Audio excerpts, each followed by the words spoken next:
Happy Thursday. Back in my spot after being gone this past weekend. We're back. Had a great time.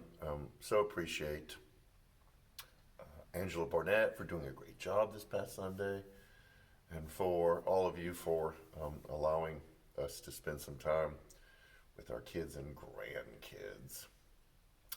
But it's good to be back. Um, I don't even know where to begin with this one. I know where I want it to go.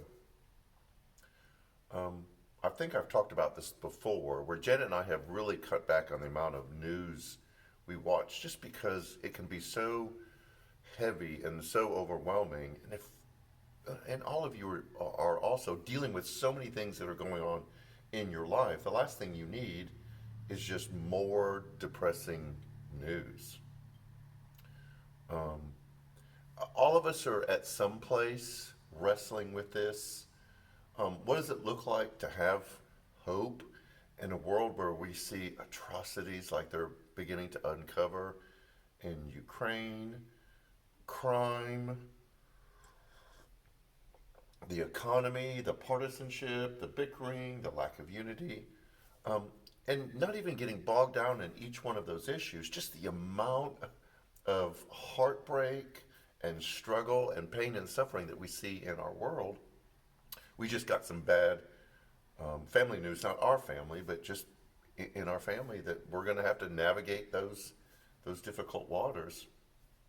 It's real easy to lose hope. The weight of everything just pressing down on you, the push of all the things that you struggle with, um, can just um, knock you down in a way that you're not getting back up again.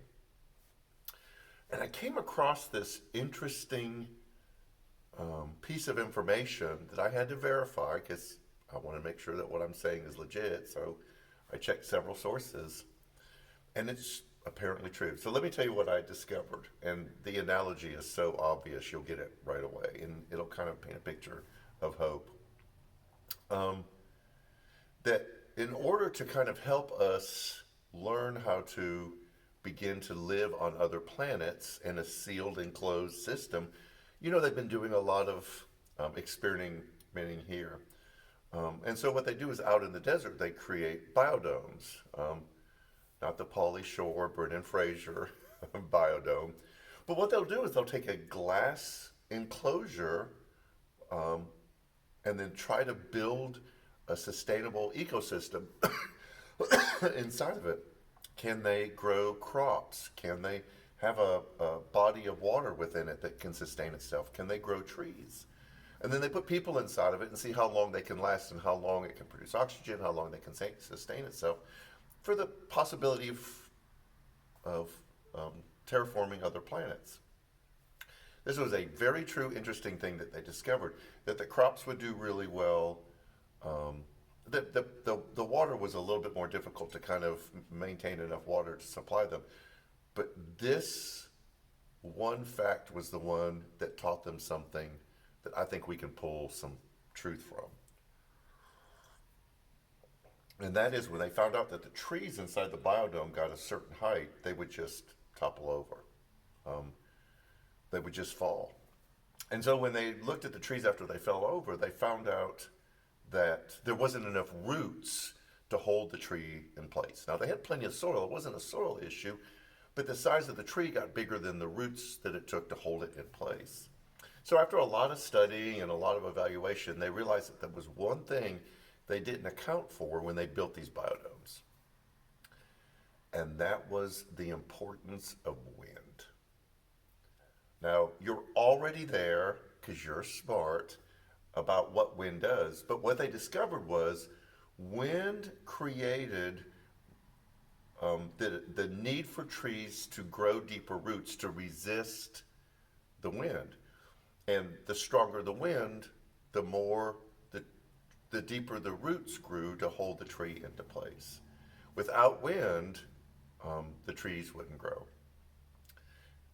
Again, you're already there, but the realization that in order for us to be the type of person, to handle everything that's going on in life, to grow this hope inside of us, to deal with just the news, the weight of all of our responsibilities, is we need that in our life in order for us to grow the ability to resist those things. It's like you can't, it's the yin and the yang.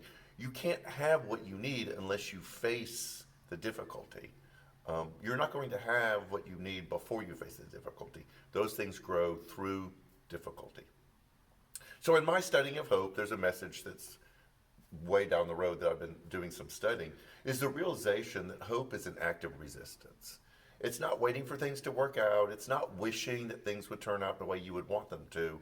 There is this active process of resisting against everything pushing against you, not to change everything. The wind is still going to blow, but it's to grow something inside of you that holds you in place when you are experiencing all those difficulties of life. So if you're struggling with decisions, the pressures of life, the storms, if we want to use that term, know that those things grow inside of you what you need to handle them. And the storms and the wind have to come first. And then you've got to find that way to place things and habits and practices in your life to grow the ability to resist. So, whatever it is you're facing, one, know that that has the potential to grow something really good inside of you. And two is, don't do it alone. We found out that trees are connected underground, holding each other in place. I found this out trying to take a tree from public land that I could bring home, and I couldn't because it was connected to all the other trees. That's another story for another time. So don't do it alone. If you're facing things, you need other people. You need community. You need a place where you can go, where you can share your struggles and then find strength in the roots that other people have grown to help you in that situation. So, hope on a Thursday, after some serious storms going into a pretty weekend, know that we are here to be your strength. And you have a God that wants to help you grow roots. So, truth from real life. We have a lot going on this weekend and coming up. Food distribution on Saturday in the parking lot from 9 to 11. Just show up a little bit before then. It's just in the back parking lot. We have the Easter egg hunt coming up the following Saturday. So make sure that you sign up to help and donate candy and the plastic eggs.